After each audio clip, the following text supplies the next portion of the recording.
Welcome to Kitchen Conversations. I'm Andrea, and today is Lou Martini Jr. Day in the Secret Kitchen, and it turns out it's still Lou Martini Day, and here he is. It's a long day. Here's the man. Here's the man. Hi. Mwah. Good to see you, honey. It's good to see you.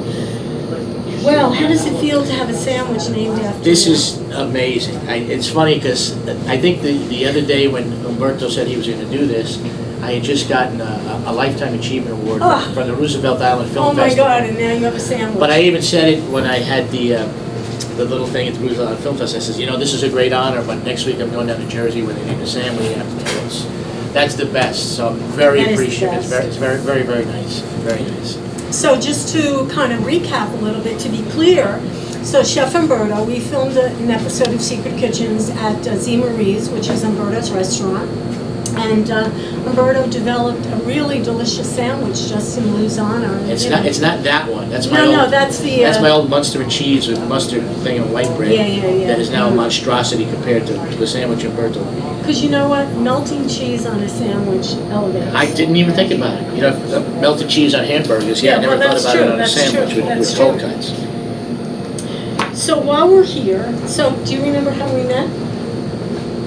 I know it's a long time ago. Strangely, it's probably at least 10 years ago. I think it's more than that. No. It might be more than that. We met. I'm sure it was at a Jersey event because you were the queen of New Jersey. Well, I don't know if was it a film festival or. I took pictures on the set on the movie West End. Oh yes. I knew it had to be a Jersey thing with you. Yes. Thank you, Joe Basile. Yes, thank you, Joe Basile. And people, you can go see that movie on Amazon. Mm-hmm. It's a good little independent film called West End. West End, yeah. We did it with Eric Roberts and Peter Honorato and Anthony Mangano. All your favorite Italian actors, they're all in there. And I forget the lead's name, nice guy, I forget his name. Oh, super tall guy, a doll. Really, really nice. Well, go see the movie and you'll see his name when you see the movie. Yeah. Does a great job. So that's how we met. That's how we met. So that film was filmed entirely on location at the Jersey Shore. Last film before the Hurricane Sandy destroyed everything. So all of these gorgeous, iconic structures from the Jersey Shore, the Ferris wheel and Seaside, all in the movie. You've got to see. That's the last footage, yeah. Exactly. You've got to see the movie just to remind yourself how incredible the Jersey Shore looked before Hurricane Sandy. That's it. Absolutely. You're correct. Yes. Yeah. That was fun. For me, that was a very cool experience. And we hit it off immediately, obviously. We remained friends to this day. We did. And she's a great photographer, too. If you people looking to hire, are you still hired out as a photographer? Oh, well, now I'm a little busy in the Secret Kitchen. Okay. Because she's a great photographer also. But you know what? I'm the film person, the camera person, when I go out with Umberto to do What's Cookin Jersey Shore. Oh, okay. So, Jim is our cameraman here, and I sort of channel everything I learned from Jim. Special thanks to Jim today. Oh. Special thanks to Jim. Yes. I came in beltless. I did not have a belt at home for somebody couldn't find a belt, and literally it almost turned into a hip-hop video because my pants were down to my knees. Thank you, Jim. Jim took the belt off his waist. He did. Not the shirt off his back, but the belt off his waist for me today. Thank you, Jim. So his pants is now down to his knees behind the camera. We are accommodating. We are accommodating, if nothing else. Yes, we are. So everyone who knows you knows that even if people don't know your name, if you watch TV, they're gonna know you. I just heard it the other day. I guess I have a distinctive voice also. And I can't tell you how many times every day somebody comes up and says, Lou, I was in the other room and I thought I heard your voice and I ran into the living room and there you were there you were on TV. On TV. So yeah, I'm blessed enough to where I make a living at it. I do a lot of television. Right now I have a recurring role on Law and Order SVU. And it just crossed me over to Organized Crime, the show with Christopher Maloney. So we're doing that, and like I said, we're scratching and clawing. Unfortunately, at this moment, we are on strike. Right. As we're recording taping, that's correct. Yeah. So I might be slinging pizzas with Umberto in his restaurant if this doesn't end in a couple of weeks. So everything comes to a halt now? Pretty much everything. You can still do commercials. You can still do live theater because it's a different union. You're dealing with different producers. But the buzz is that Monday, which is we're taping this on a Saturday. Right. On Monday, the Broadway Actors Equity may follow us and go on strike. And it'll be a great thing for us because the larger and the closer all the actors are together. I've always said it should always be one union anyway. Live theater actors and film and television actors, we should be one union. To this day, I don't know why it's still separate, but we are. But there's always strength in numbers, and I think if they don't get the message with that, then I don't know how they're going to get the message. It's really, really difficult. It's really difficult. They're trying to take, for those who are interested in the nuts and bolts of it, basically the producers are trying to take the human element out of it. I mean, right now, Andrea, you could walk up to a computer and say, okay, I want a story with a Christmas tree, a 10-year-old boy, and a puppy. And the computer will spit out 120 pages of a Christmas story without any human element at all. That's one of the things that we have to put a stop to. Another thing is they can take your likeness. For example, they're shooting you here now, right? Okay? They could take your likeness and use it in perpetuity. So in other words, they would pay you for this today, and then they would use your likeness forever without paying you again. It has to stop. It's ridiculous. The greed is now absolutely ridiculous. I'm even wondering, how did it start? But it's just always been that way? Well, with the advancement of technology. Well, technology. Now they're able to do that. They're able to clone you basically on film and television. They can take your presence and put you in. They just had is it The Flash, I think, where they're using Christopher Reeve in The Flash as a character. And I know there's some buzz about a lawsuit or something like that they didn't get the right permissions and stuff like that. They want to take the human element out of filmmaking and television making, and it would lose all its creativity, and it would put a lot of people out of work, obviously. Right. I mean, I guess we still need the actors at the end of the day, but before we get to that point, all the creativity that people offer. Yeah, well, I guess we're going to see how that all ends up. Hopefully it won't be long, but what we're hearing right now in the industry is that it could be a long one. It could be a long one, unfortunately. So if you had your druthers, TV, movies, plays, I know you've done them all. And I saw you actually in Centennial Casting years ago. We tried to do that show. We've done it 3 or 4 times. We tried to get it to Broadway. It's a wonderful, wonderful, almost like a honeymooners episode, right? Adorable. Really wonderful show. Adorable show, yeah. And, as a matter of fact, I just got approached recently to possibly do it again in New York. No so kidding. We'll see. That would be cool. Yeah, it's called Centennial Casting, so look out for it. It's a very, very romantic comedy, very, very sweet little love story. So what's your favorite? If you had your druthers? Well, the easiest and the best paying is television. There you know go. what I'm saying? I mean, when I go do a Law and Order, literally from the makeup chair to when I'm back in the car, it's 4 hours, I'm in and out. But there's nothing like doing live theater. Whether it be in stand-up comedy, I used to be a stand-up comic, or a theater piece, there's nothing like the energy of a live audience. There's nothing. That's true. To be on stage for 2.5 hours in character and stuff, that's my favorite. That's my favorite. But it's also more difficult to make a living doing live theater, because really the only live theater that you make any kind of decent money is Broadway. If you're doing a play in St. Louis or Arkansas or something like that, usually it's going to cost you money. Right, So, not the same. Yeah. So I don't do as much live theater as I used to because I'm in New York doing a lot of TV. But the live theater is my favorite. What I marvel at for live theater is, you saw before, I couldn't memorize 3 things. I marvel. No, that second take was great. Well, the second take. 2 takes. I'm going to first start calling one. it 2-take Andrea. She did it in 2 takes when she had to do her opening and stuff. It was great. Well, thank you for that. But it has often taken more than 2 takes. But how do you memorize all that stuff? I marvel at Repetition. Wow. And as I get older, it gets more difficult. Yeah, well, welcome to that. Right? So you take supplements. Umberto, you have to take what I told you really helps. Yeah, I need it. Legal supplements, people. Don't start thinking, Yes. Umberto's not going to start juicing to memorize his lines. This is a family show, so we won't say what family. But yeah, it's all about repetition, and really just doing it over and over and over and over. Now, I have also a memory that you're a big Elvis fan. I was raised on Elvis Presley. My mother's house was a shrine. No kidding. Oh yeah. Oh my gosh. The big Elvis velvet picture that you get on the side of the road in Mexico. She had one of those Elvis bust. I have all this stuff in my little man cave. I'm a huge Elvis fan since I was a kid. I actually, for a little bit, I for about a remember year, that. I was an Elvis tribute artist for about a year. I did that with the jumpsuits and everything like that.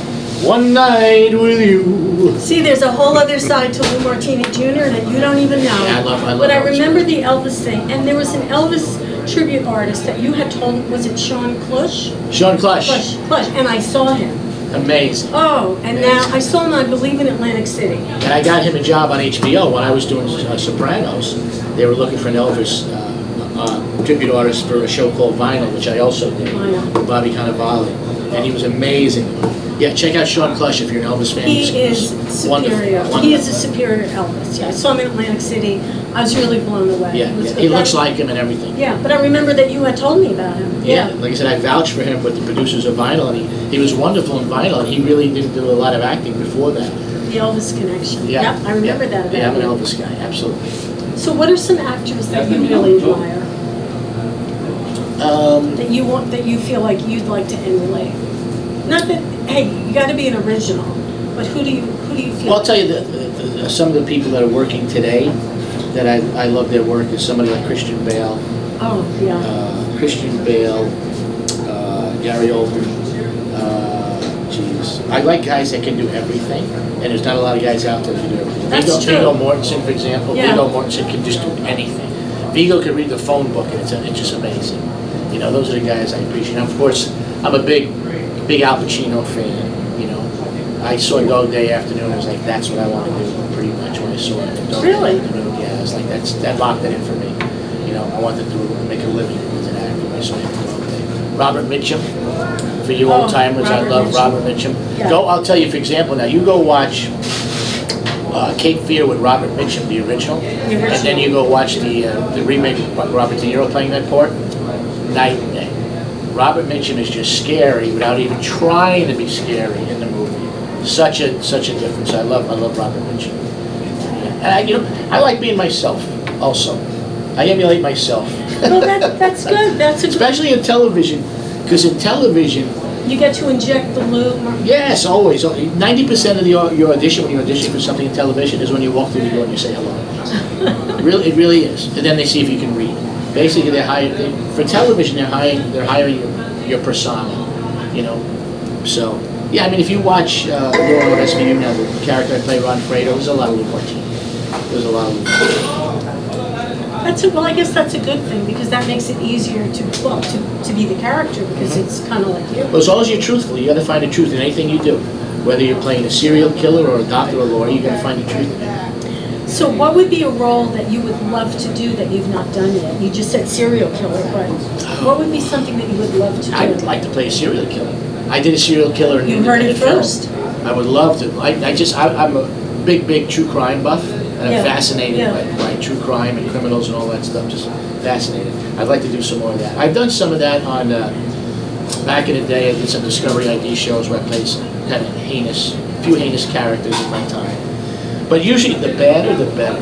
It's more interesting. It's There's more stuff going on with, more with interesting. evil people, as opposed to playing a goody two shoes. And I could totally see that. I played a schizophrenic a couple of times. That was pretty wild. I played schizophrenics twice, you know. And the first time I played a schizophrenic, when I got the job, I was like, how am I going to do this? It looked so difficult. Yeah. And they took me to set, and my set, literally, I kid you not, there was like live maggots coming out of tuna cans. The guy's house, the character's name, was disgusting. Absolutely disgusting. So they brought me to my set, brought me to the set. I'm thinking to myself, well, I'm going to shoot this the next day. How am I going to do this? Because with a schizophrenic, one of the things about schizophrenics is there could be worms and stuff coming out of the tuna, but it's his tuna. It's his It's tuna. my tuna. This is mine. Don't go near it. I'm going to eat it. Oh my God. And for me to find that place as an actor, Yeah. it was really difficult but really rewarding when you get there. And we had a nurse and a doctor that were on duty on set the whole time, and they were very happy with what I did. So it came up roses. But yeah, the more difficult, the more challenging a role is, in the end, the more fun it is, because you're so rewarded with what you did and what you were able to accomplish. Well, it's definitely more stretch as an actor, right? Oh, yeah. To play a part Oh like yeah, that. oh yeah, absolutely. Like I said, there's dark places in everybody, you know, and for you to find that dark Yeah. place in you and bring it out in a role, it's just really difficult. Again, it's really challenging but really rewarding in the end. Then you gotta remember to put that dark place away. Then you put it away, So yes. that you can go home at night. Exactly. Yes, Yeah. don't take the dark place home with you. So how did you get your absolute beginning? Like that you said, this is it. Well, you said before when Well, you- that locked it in for me. I was a Okay, big Al Dog Pacino Day fan. Afternoon. Dog Day Afternoon locked it in. But were you? I was a child actor. I was actually. Okay, that's right. I have my first pay stub from 1964. As a That's matter right. of You were a fact. child actor. My first speaking part was in a movie called What's So Bad About Feeling Good with George Papard and Mary Tyler Moore. George Papard. Wow. Yeah, and then I'm actually the only actor to have lines in Godfather 1. Dominic Genesi's in Godfather 2 in Sopranos. But I'm the only actor to have me in Godfather 1, principal work in Sopranos, which is pretty interesting. That's very. Yeah, I come from a showbiz family. My dad and my uncle and my cousins, they were all actors and singers and entertainers. So whenever my dad worked, he made sure I worked. My dad Destiny. actually was supposed to be Luca Brasi in The Godfather. And what happened was, first day on set, he got ill, he had a stroke, he passed away. Oh my God. And was replaced by Lenny Montana, who did a wonderful job in the movies, Luca Brasi. But when I put on The Godfather now, the wedding scene, I have 15 aunts and uncles that are in the wedding scene that my father got work. In the wedding scene, I see my Aunt Eva, my Aunt Faye, my Aunt Frances. How crazy destiny. You were destined. What else could you do? So, but then when my dad passed away in 1971, and I was 10, and my mom pulled me out of the business at that point because she was a single mom and she had to go to work and she couldn't schlep me to auditions and stuff like that anymore. I got into college and I was going to be a sportscaster at the time. Love sports, still to this day. I could see that. And I started hosting a local show where we did comedy skits on this show. And I started to actually act again. And I got the bug again. I was like, man, when I get into college, I think I want to do this again. I had a job offer to go to Pikeville, Kentucky to do sports. And I said to myself, man, do I really want to go start out a sportscasting career in Pikeville? Now, this is Pikeville, Kentucky, 1980. Now, today, it's like a suburb of Cincinnati. But Yeah. this was very rural in 1980. And I said, if I go back to New York, I'll be amongst family and friends. And I'm going to struggle, Right. but I'll But be you'll be struggling with amongst family and friends as opposed to being in Pikeville, Kentucky. And that's what led me back to the road of acting again, doing it again. It's, we're doing okay. How many years later? We're going to take a little break, and when we come back, we're going to be joined by Umberto, Chef Umberto. He needs to go back. 3. He is, he's constantly picking up his pants. Go. And we're laughing because Jim is still picking up his pants because I'm wearing his belt. That's the labor of love, That's true. Jim. That's true. Thank you again, Jim. So we're back, and we're joined by Chef Umberto, my favorite chef, my Thank partner you. in food crime. Thank you, thank you. It is a crime. Yeah, it is a Say crime. that. We have a lot of fun, though. We are having fun. And here we are with Lou Martini Jr. Yeah? Who'd have thought? Who would have thought? Who Yeah? would have thought, the But- three of us together? Hey, what other celebrities you said you're gonna have a couple of other No one celebrities? is as important as Lou. But I'm Yeah. number one. You were number one, yeah. You were number That's one. right. And who's number two, literally? Number 2, believe it or not, is a very dear friend of mine. He's got the weirdest freaking sandwich that he wants made. Is he a strange guy? That's why you're making a strange sandwich? The comedy tornado, Paul Veneer. Oh, okay. Great, Paul great. Veneer has suffered a little bit these last couple of years. He had some health issues. But he's one of my very dear friends, and I know him a lot of years. Here's to Paul. And that's to Paul. Health. So Salud. So he's getting a sub, very cool. it's not even a sub. It's actually his thing. I said, "What's your favorite sandwich, Paul?" He goes, "A BLT with peanut butter." That sounds like an Elvis thing. Yes. That's almost stranger than what you walked in with. BLT with. But it is what it is. So I'm going to create something with that. Then we have Rockin' Robin from Robin Lane from The Rat. We Okay. created a sandwich for her. Bill Spadia. We created a Bill Spadia sandwich. So I'm in good company. Yeah, very good company. We got some other people. I mean, I'm gonna be talking to Eddie Testa. He's a local, local Oh, celeb Eddie's too. the best. Eddie's the best. And a couple other names here and there. So it's something that we wound up into a different situation. Between the pizzeria, a lot of people have been saying, this guy's reviewing restaurants and we don't know what he can do. So, like a couple people told me. So now they can see what I can create, at least sandwich-wise. So make sure you subscribe to What's Cookin Jersey Shore, because that's where Umberto and I go out and we review restaurants, local restaurants, and we're doing pizza wars. Yeah, we're pizza reviewing wars. various pizza places too. So you definitely want to subscribe to that. Yeah, Yeah, maybe one day we'll take a picture of my trunk, what it looks like at the end of the day. yeah, with all the pizza boxes. Now, let me ask you guys, because I'm not from here, obviously, so, other than Umberto's, which is fantastic, and his squares are fantastic, what's your favorite pizza place down here? Eliminating Umberto, of course. I know, well, Like, if I'm not coming here for pizza, where do Right. I go for pizza?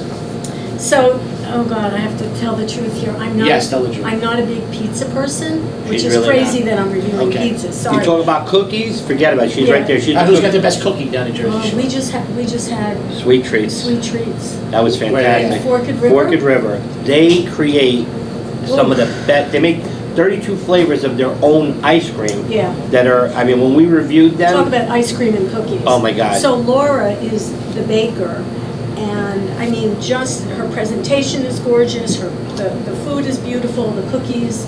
Yeah, I could be a great chocolate chip cookie. Wow. That's She's for a me. cookie maven. Now, as a Brooklyn guy, explain this to a Brooklyn guy. Why is it not Forked River? Please, somebody explain Oh, I this to know. me. Somebody Why explain is it to Forked me. River? Forked River.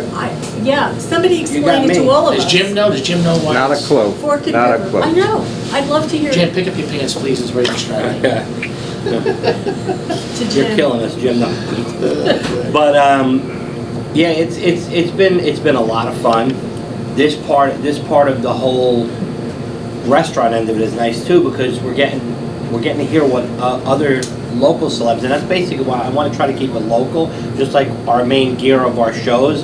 It's about New Jersey, because I think New Jersey's gotten the crappiest end of the stick through everything, pandemic. I mean, I think New York's gotten it worse than New Jersey, but we're probably second in line here, and we're a lot. Well, people think Jersey is the turnpike. The turnpike, They're yeah. not familiar with the shore. We're at the Jersey Shore. It's beautiful. The toast. Toast to the Jersey Shore. Toast to the Jersey Shore. Shore. Jersey Shore. And I was just recently in another city that gets a really, really bad rap. I make a pizza. And you told me it was going to be nice. I just went away Oh. to Detroit for the Detroit. weekend. I went to Detroit to see Kid Rock. I wanted to see him in Detroit. And we went to the Motown Museum and the Henry Ford The Museum. Henry Ford, is that Downtown also? Detroit is absolutely beautiful. Yeah. Great restaurants, great nightlife. The arena, Little Caesars Arena, is the most beautiful arena you've ever been in your life. And I was like, why does Detroit have this bad Well, rap? it didn't used to be that nice.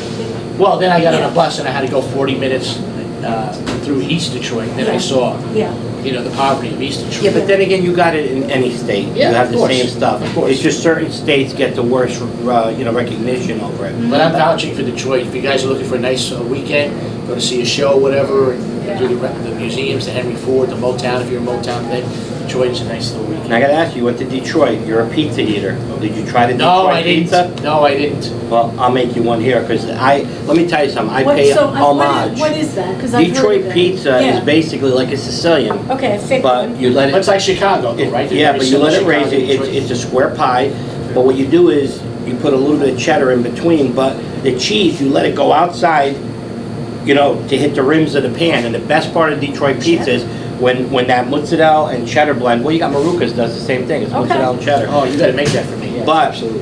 that cheese burns off on the tin, on the pan, and you get that burnt cheese, I love that that. crunch. That's what the Detroit pizza is known for. And then you That's throw good. some pepperoni on it. That's good. It's really a great pie. I'll make it for you. Yeah, I didn't get a chance to have pizza there. We had hot dogs.